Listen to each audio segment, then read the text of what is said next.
So I kind of want to move on to something else here that's important for us to catch, and that's the apparatus of evolution, or the mechanism of evolution.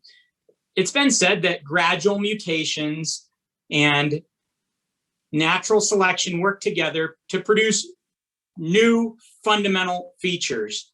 Dr. Michael Behe has written extensively on this, The Edge of Evolution. He covered that some, and I really enjoyed what he said. My question for you on this, though, is just, does that proposed apparatus, mutations plus natural selection, lead to evolution?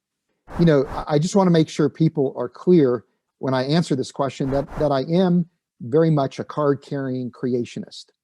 You know, I believe that there's clear evidence that God has intervened to bring about his creative purposes in a direct personal way throughout life's history on Earth.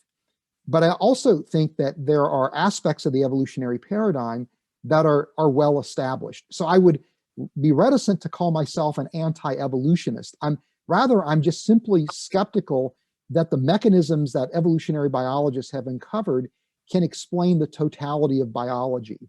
Mm-hmm. And so, you know, the mechanisms that we see for evolution, which is essentially, you know, heritable variation that takes place within the genomes of organisms that's operated on by some type of selection, whether it's natural selection or sexual selection, or sometimes there's this idea of what's called genetic drift, where, you know, you can actually introduce variability into the population that's neither advantageous or disadvantage, or neither creates an advantage or a disadvantage for the organism. It's neutral, but it's essentially a genetic variation that takes place because of population dynamics. But bottom line is that these mechanisms can account for, you know, what we would call microevolution, variation that takes place within a species, like the change in the wing color of the peppered moth is a beautiful textbook example of a microevolutionary change. I think it can account for speciation, where one species can produce a closely related sister species. Again, the Galapagos finches are a textbook example that's beautifully illustrates this idea. When it comes to the, you know, microorganisms, clearly evolution is well documented. But when it comes to evolution having the power to innovate, when it comes to the, you know, the ability of evolution to create biological novelty, this is where I think there are some very real questions as to whether or not these mechanisms that we see for microevolution can actually account for, again, biological innovation.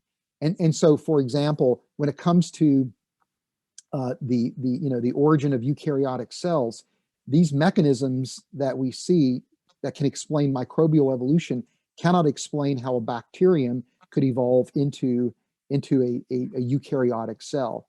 Or when we go to something like the Cambrian explosion, the Cambrian explosion doesn't have a good evolutionary explanation.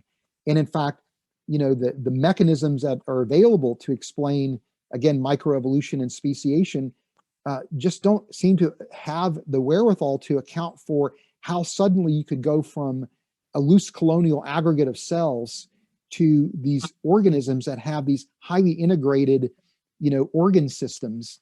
And because now you have to introduce an entirely new set of genetic algorithms, you know, that operate, and that there's got to be ways for the cells to communicate and interact with each other.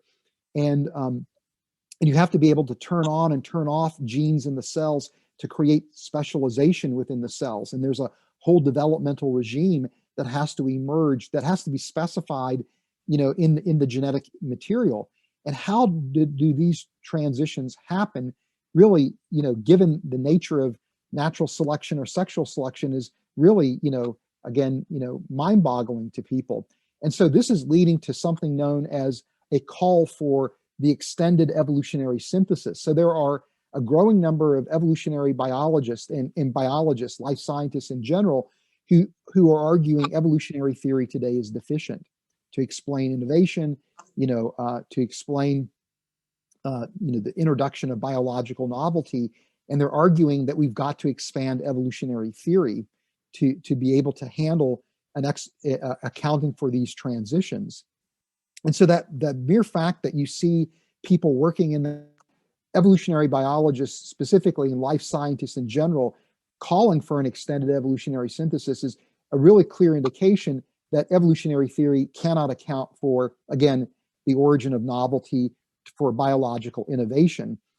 It may be that someday in the future, those mechanisms and those explanations will emerge. But as we stand now, you can't say that evolution can explain everything in biology and a creator isn't necessary. I think, and these are the places, again, where I think you see when you look at, for example, the fossil record, these kind of innovative transitions are the place where things happen suddenly, where they look like they really are creation events. We're talking about natural selection and mutations.